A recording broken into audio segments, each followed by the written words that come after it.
Alright guys, today we're going to be talking about section 2.2, which is all on point-slope form. So point-slope form is just another way to look at a line.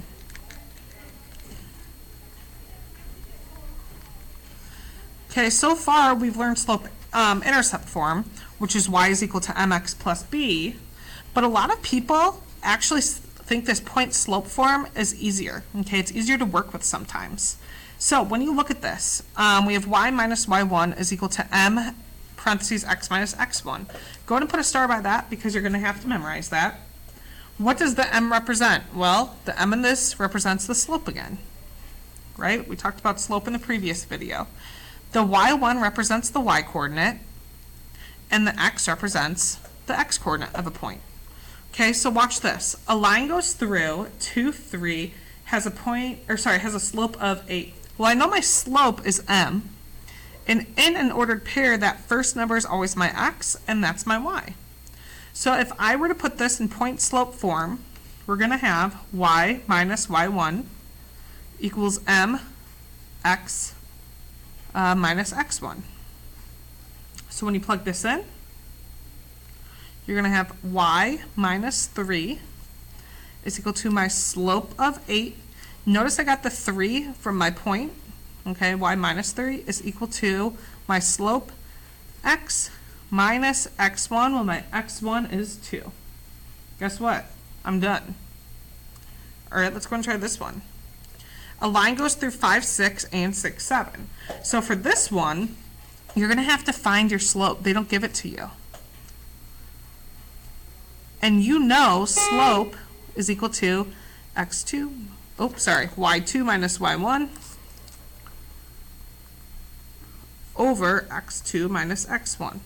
So I'm going to have y2 minus y1 over x2 minus x1. All right, you're going to get 1 over 1. So my slope is 1. All right, now go up here and do what we did before. Y minus y1 equals mx minus x1. You might be saying, Ms. Widerski, does it matter which point I use? No, because either one, if you were to graph it, would give you the same line. So there are two answers for this one that I would accept. It would either be y minus y1, which is 6, equals my slope, which was 1, x minus x1, which would be 5, or I could also take y minus 7 equals 1 times x minus 6. Two possible answers there for that one. All right, number 3, I'm going to have you do on your own, and 4, and we will be going over the answers and checking them. All right, 3 and 4, do on your own. Let's go and flip over to this side, number 1. All right, so let's see, for graphing, keep in mind, we talked yesterday about how y equals x is the parent graph. So we can always look at some of these and decide, hey, how is this going to change my initial graph? Well, as I look at this, what I'm going to do is I'm going to add 5 to both sides because you want to kind of get this in slope-intercept form again. When I do that, all right, look what happens. I have 2x plus 1 plus 5. Well, remember, this is your a, your h, and your k. So you're always going to ask yourself, well, how is this changing my graph? Well, a is always talking about my steepness. All right, so if my a is my steepness, 2, all right, is telling me if it's steeper or flattening. All right, well, for 2, it's going to be steeper. So my a is greater than 1. So we talked about steepness last week. Is getting steeper or flattening. All right, it's going to get steeper. This is telling me if I'm shifting my original parent graph of y equals x to the left or to the right. It's always going to be the opposite of that sign, which we'll go over later. Okay, so it's going to go to the left.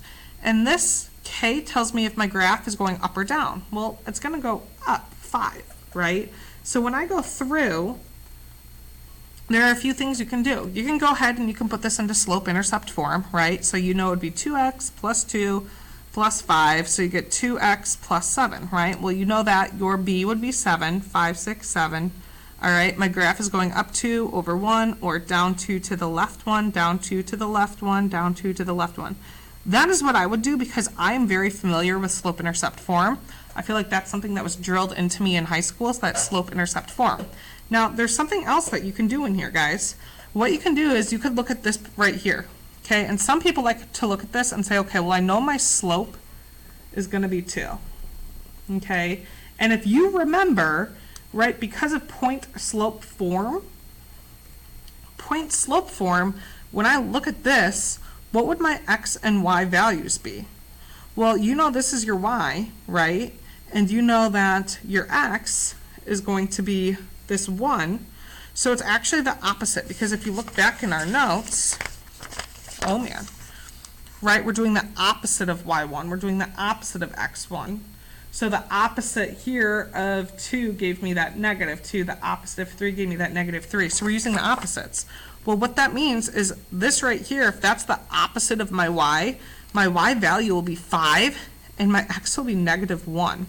All right, so if I plug that in, I could actually go to, let's see, -1, 5. Oh, hey, look, that's a point on my graph. And my slope is 2. Some people like to say, okay, I'm going up 2 over 1, up 2 over 1, or down 2 to the left 1, down 2 to the left 1. So you can find your x and y and slope from this equation to graph your x and y point coordinate, and then the slope.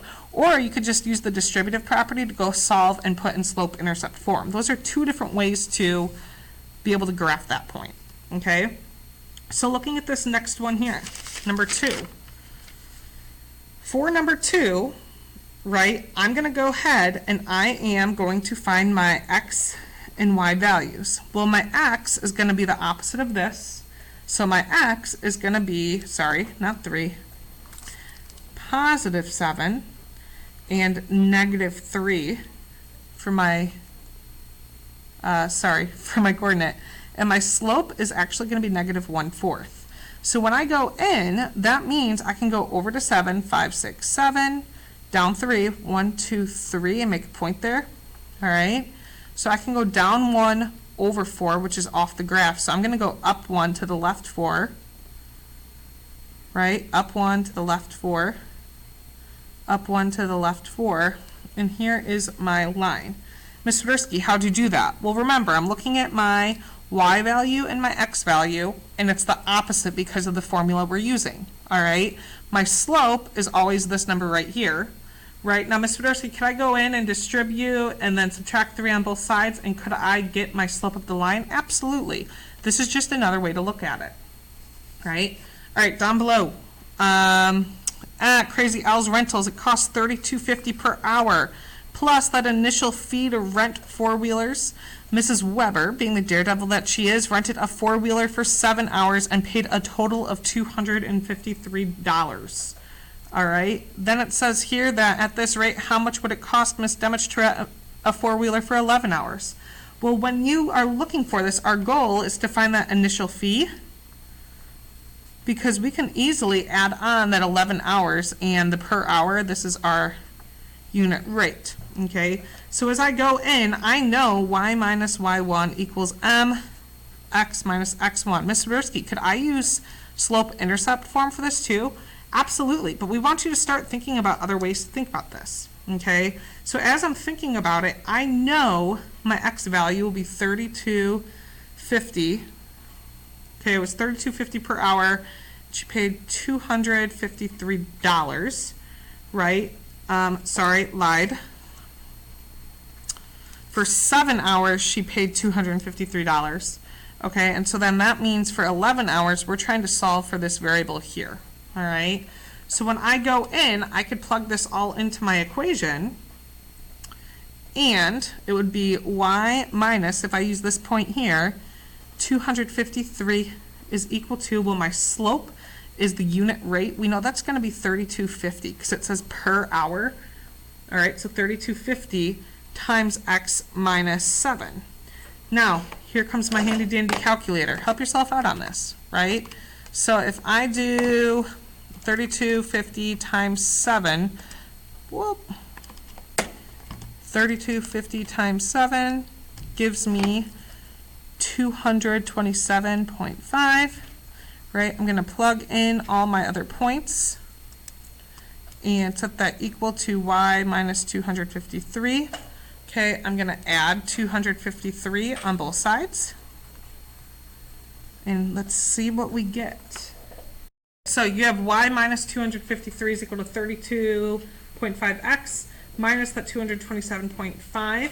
All right, I'm going to add 253 to both sides, and when I do that, I get y is equal to 3250x plus 2550. Am I done? No. Now I need to plug 11 in for x to figure out how much Miss Demich spends. So go ahead, solve that on your own, and put your answer down here in the bottom. All right, next problem. This page, it says Miss Demich bought 18 tickets to go to the Sox game for $147. So I'm seeing that. I know she bought 18 tickets for $847, which included an online order convenience fee. That's nice.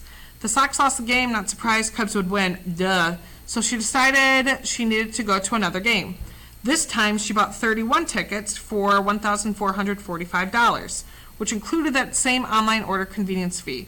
If she decides to go to another game after this and she buys 55 tickets online, how much will she spend? Okay, well, when I'm looking at this, the first thing I need to do is find that slope. All right, so to find the slope, we know that we're going to subtract my y's and put them over my x's. So let's see, when I do that, I'm going to go ahead and get, I believe it's 598 over 13, because I've solved this. Okay, which is 46. So my slope is 46, or 46 over 1. I'm going to go ahead and write that right there. Now, we need to find my equation. So again, we know point slope form is y minus y1 is equal to mx minus x1. So when I plug that in, I'm going to use this point here. Y minus y1, 847, is equal to my slope of 46 times x minus my x1, which was 18. All right, we're going to go in and solve. So y minus 847 is equal to 46x minus, well, I know 18 times 46 on my calculator gives me 828. All right, I'm going to add 847 to both sides. And you should get, let's see, 847. 828, you're going to get 19. Let's make sure that makes sense here. All right, you get 19 is equal to 46. What? Hold on. 19, it's going to be a positive 19. We're going to bring everything else down in this equation. And now, there it is in slope-intercept form. We need to figure out if she buys 55 tickets, how much she will spend. So 46 times 55 plus 19. I will let you go ahead and figure out how much, how much Miss Demich spends on 55 tickets based on this equation. So that's a little bit on point slope form. We will continue working on this in class tomorrow.